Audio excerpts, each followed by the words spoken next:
Eagles Entertainment.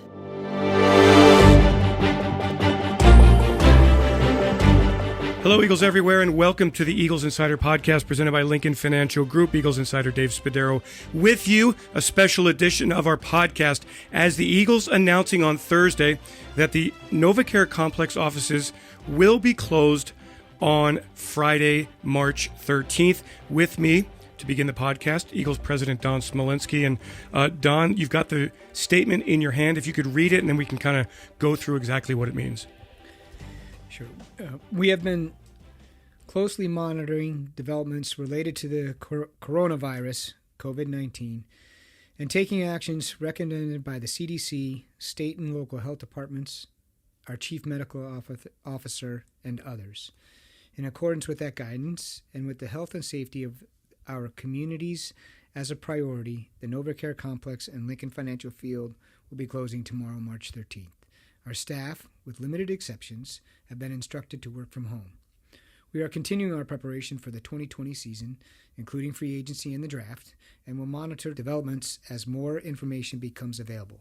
The health and safety of our community, players, employees, and fans will remain paramount as we continue to make decisions over the coming days and weeks. Okay. Don, what has this process been like for you?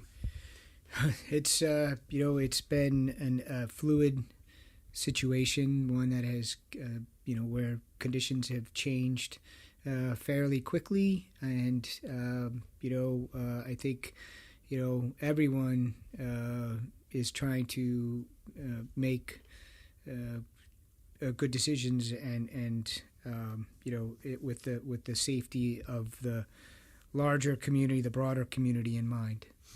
There are Eagles fans out there who may want to know about the draft party. I mean, we don't know those. Those are still part of the things that the Eagles are making decisions on moving forward. Yeah, I think that we're looking at every event that we may have, and we're taking pause, we're reflecting, we're evaluating, and we'll communicate. As those events get closer. Don, according to the statement, we know that the offices at the NovaCare complex and Lincoln Financial Field are closed on Friday. What we don't know is the end date. Is that correct? Yeah, I think that's with all the technology that we have and the ability for all of our employees to work from home, we have the flexibility that we can be flexible and adapt to the situation as we need to. This is not the first time the Eagles have needed employees to work remotely. Super Bowl, right? Minneapolis.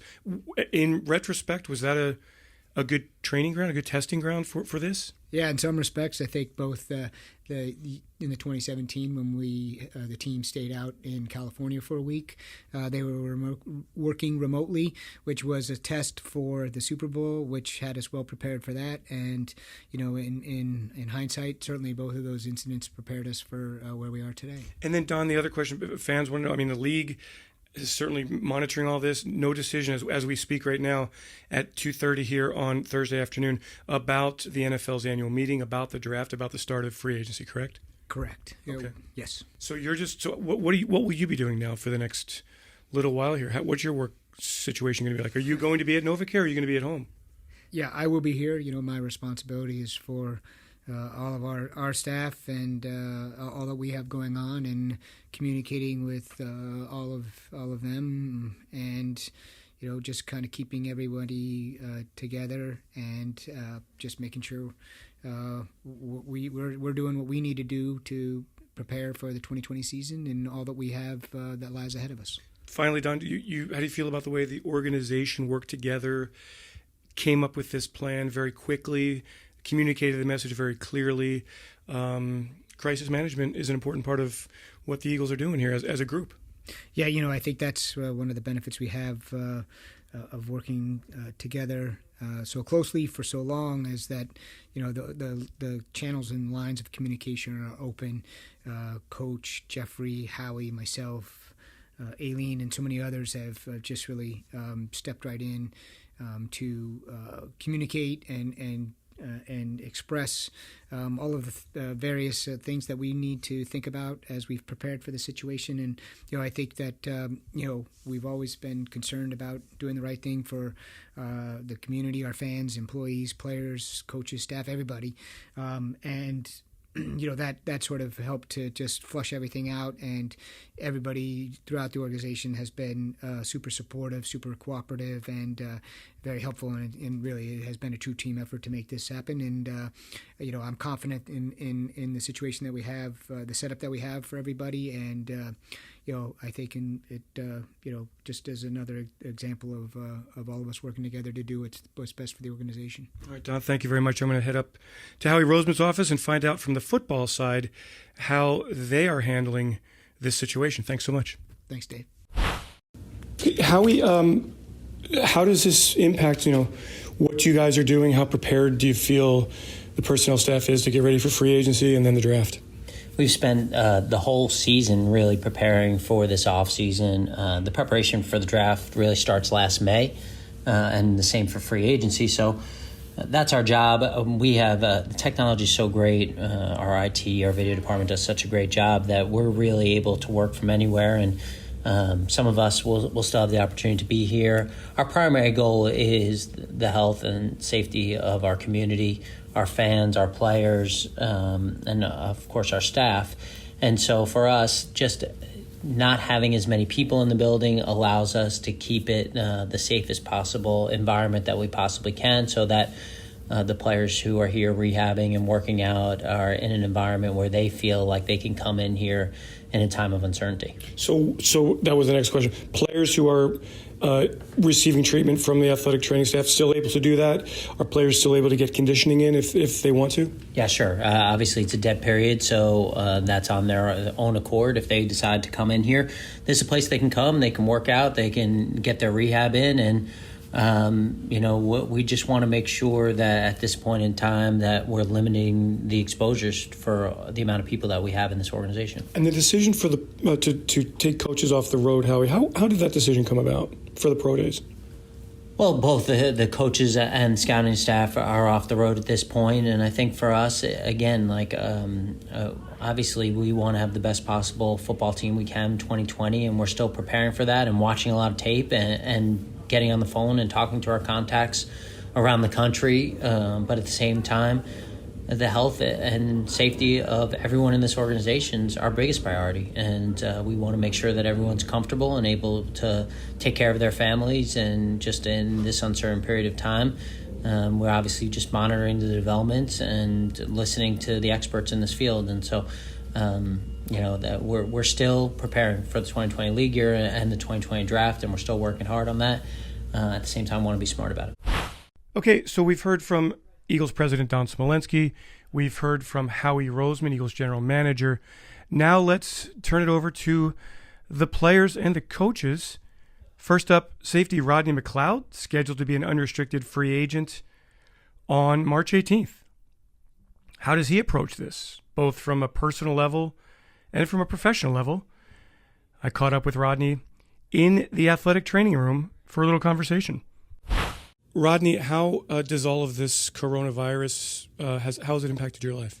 Man, it's impacted a lot. I think, every day I'm tuning in to CNN just to check the updates. And, I think when it first started, I didn't really take it that serious. Of course, I'm all about my hygiene. I wash my hands, but I think I've been making more of an effort as it has rapidly kind of spread. And then when you see the NBA shutting down, you see celebrities like Tom Hanks, man, it really opens your eyes, and understanding that at any moment, you're exposed. And so I think, for myself, my wife, my family, we're trying to just limit the amount of times we're at risk, and that's being around large groups. But it affects everything because, she goes to work, I come here to the facility, we go out to the grocery store. Like, it impacts so much in what you do. And, we're a couple that likes to go places. And so now, I had a date set up for the night, and I think, I got to back out. I think, it's just at that point in time now. But it's affected so much, and we're not even talking about, the stock market and how it's affecting money, NFL, this building itself, is being affected, and, people are taking precaution. And we don't know yet what would happen here with the schedule. Free agency is supposed to start next week, and the draft. I mean, and you're in a situation where, you're going to be right in the middle of that. I mean, how do you feel about that? Yeah, it's going to be interesting to see. I try to talk to my agent as much as I can if he gets a feel or try to give me some insight on what he's hearing. But, I shared a conversation with Howie. He was saying maybe, free agency gets pushed back. You think about a lot of those players who, live in that moment and depend on that moment to either, to rise their stock in the draft. And then you think about other prospects in the NFL. They have to make visits and trips, and, who wants to be, traveling right now when you have to get on the plane. So it's affecting a lot, and it's something that everybody should take serious and address appropriately. Rodney, can you imagine what would have happened had this been during the football season? No, I can't imagine. I think, we would probably have to do the same thing that the NBA is doing and follow suit, because at any point in time, anybody can be affected. And 1 turns into 30, 30 turns into 60, and, it just kind of trickles down. So I think now in the NBA, I think the cases come out. It's like 2 guys who have been affected, and now they're trying to now backtrack. So I think, we're doing a good job, from what I heard, being proactive. You want to be proactive as possible rather than reactive. So, hey man, good luck with everything. It's hard. Does it affect your training and all the stuff that you guys do in the off season? Not much so far, but I think in the next couple of weeks, we'll see what kind of takes place. I know, you never know when, they'll quarantine here in the States and demand that everybody kind of stay in their home for a couple weeks. So we're trying to stock up on supplies as much as possible, hit the Amazon and hit the grocery store. The grocery stores are packed. Yeah, it's ridiculous. There's not too much left on the shelves. Yeah. Thanks, Rodney. Nah, no problem. Now we talk to the coaching staff, running backs coach, assistant head coach Deuce Staley, a former player, of course. He talks about the adjustment that will be made moving forward. Deuce Staley, how do you react to this? How do you react to the news that the office is closed down for 2 weeks? How does it impact what you're doing? In a big way. So, of course, right now we're in the process of looking at these kids in college and looking at potential draft prospects and trying to make sure we get the proper evaluation on those kids. And sometimes you have to leave the office and go do workouts, private workouts. So with the news, of course, of the office being shut down, it affects it in a big way. So what do you do? Do you work from home? Yeah, so you work from home. Technology is so good, especially during a time like now. You work from home, you take your iPads home, you're able to still study these guys and give a report. Can you imagine, Deuce, if it had happened, you played the game, you're around these guys. If it had happened during an NFL season, how difficult that would have been to handle. You see what NBA's going through, what all these sports are going through. It would have been tough, man. I'm pretty sure the NFL owners would do something similar as the NBA owners are doing now. But the difference is they have to really go through it. So it's a lesson to be learned on our side, and hopefully we don't have to deal with anything like this. A little scary, isn't it? Yeah, it is. It is. But, it's a sign of times. Thanks, Deuce. That will do it for this special edition of the Eagles Insider Podcast presented by Lincoln Financial Group. Thanks so much for joining us. I don't know exactly when we'll be back if the schedule doesn't change in the NFL. And again, that can change at any moment. Then we will have a podcast for you next week ahead of free agency. If the schedule changes, stay tuned. Thanks so much for joining, everyone. Make sure you subscribe or pass the word along. And subscribe, rate us, and drop us a suggestion or two on how we can make it better. And we'd love a 5-star review from you. Thanks to Peter Kelly for putting this all together. Thanks to all of you for joining each and every podcast episode. Have yourselves a great Eagles day, everyone. Fly, Eagles, fly. And please, be safe. E-A-G-L-E